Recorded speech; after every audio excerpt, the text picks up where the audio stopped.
Hey aspirants, or welcome to my channel Winter Studies. My name is Jeet Diwan and the subject of Indian polity and the topic of your lecture Indian Act 1773 to 1858 Act. हम इसमें act के बारे में पढ़ेंगे। इसे हम दो भागों में डिवाइड करेंगे एक्ट को।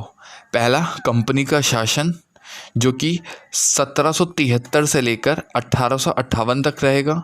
दूसरा ताज का शासन जो कि 1858 से लेकर 1947 तक रहेगा।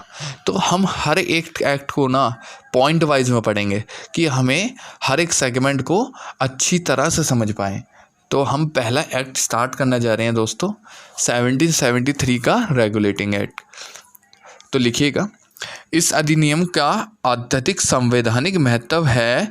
भारत में ईस्ट इंडिया कंपनी के कार्यों को नियमित और नियंत्रित करने की दिशा में ब्रिटिश सरकार द्वारा उठाया गया ये पहला कदम था। इसके द्वारा पहली बार कंपनी के प्रशासनिक और राजनीतिक कार्यों को मान्यता मिली एवं इसके द्वारा भारत में केंद्र प्रशासन की नींव रखी गई। दोस्तों, अगर मैं इस अधिनियम की विशेषताएं की बात करूं तो पहला पॉइंट लिखिएगा, इस अधिनियम द्वारा बंगाल के गवर्नर को बंगाल का गवर्नर जनरल पद नाम दिया गया।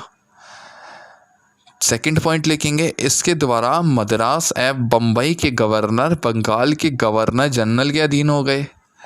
तीसरा पॉइंट लिखेंगे, अधिनियम के अंतर्गत कलकत्ता में 1774 में एक उच्चतम न्यायालय की स्थापना की गई जिसमें मुख्य न्यायाधीश और 3 अन्य न्यायाधीश थे।